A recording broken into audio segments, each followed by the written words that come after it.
Cut money ইস্যুতে যখন তোলপাড় রাজ্য রাজনীতি, তখন বিস্ফোরক অভিযোগ সামনে এলো মালদার রতুয়া থেকে।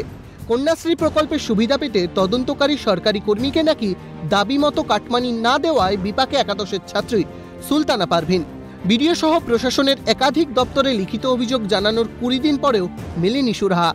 বলছি কত টাকা কাটমানি চেয়েছিল তোমার কাছে? 5,000 টাকা। এই টাকাটা কে চায়? শান্তনু। শান্তনু কে? পঞ্চায়েতের একজনই অফিসার। অফিসার। আমি বললাম কি লিগাল কাজ, আমার পয়সা কিসের জন্য লাগবে? 5,000 টাকা দিয়েছিলে? না দিন। ঘটনার সূত্রপাত প্রায় 1.5 বছর আগে। জানা যায় রতুয়া 1 নম্বর ব্লকের চাঁদমণি 2 নম্বর গ্রাম পঞ্চায়েতের বোমপাল গ্রামের বাসিন্দা রবিউল ইসলামের মেয়ে সুলতানা পারভিন স্থানীয় বাটনা জেএমও সিনিয়র মাদ্রাসার একাদশের ছাত্রী। 1.5 বছর আগে মাদ্রাসা কর্তৃপক্ষের কাছে কন্যাশ্রী প্রকল্পের K2 ফর্ম জমা দেন সুলতানা। মাদ্রাসার তরফে খতিয়ে দেখে সেই ফর্ম পাঠিয়ে দেওয়া হয় স্থানীয় পঞ্চায়েত অফিসে। অভিযোগ, সেই ফর্ম অনুমোদন করে ব্লকে পাঠাতে 5,000 টাকা দাবি করেছিলেন পঞ্চায়েতের সহায়ক শান্তনু দাস।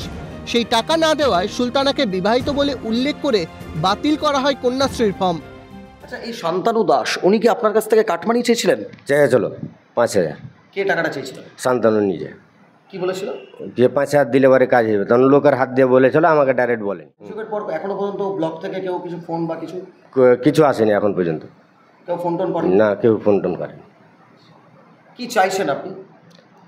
আমি চাইছি বলতে কি এবার শাস্তি হয়।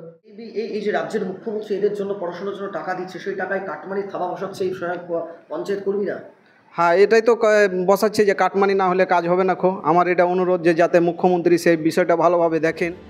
অভিযোগ প্রমাণিত হলে ব্যবস্থা গ্রহণের আশ্বাস মহকুমা শাসকের। বিডিও সাহেবকেই একদম পার্সোনালি এনকোয়ারি করতে বলা হয়েছে। এনকোয়ারি করে যদি দেখা যায় সত্যি করে অপরাধ প্রমাণিত হচ্ছে, তাহলে ব্যবস্থা নেওয়া হবে একদম। এবং 20 দিন হতে চললো, এখনো পর্যন্ত কোনো রকম কিছু হয়নি। না, এই অভিযোগটা তো জমা পড়েছে গত 2 দিনে। দরিদ্র পরিবারের মেয়েরা যাতে উচ্চশিক্ষা গ্রহণ করতে পারে, তার জন্য আর্থিক সহায়তা প্রদান করতে চালু করা হয় কন্যাশ্রী প্রকল্প। ইতিমধ্যেই মুখ্যমন্ত্রীর স্বপ্নের কন্যাশ্রী প্রকল্প পেয়েছে আন্তর্জাতিক স্বীকৃতি। সেখানে এই দুর্নীতির অভিযোগ কেন? সরকারি প্রকল্পের সুবিধা পেতে কেন দিতে হবে কাটমানি? কেন বঞ্চিত হবে বাংলার মেয়েরা? তবে কি সর্ষের মধ্যেই ভূত?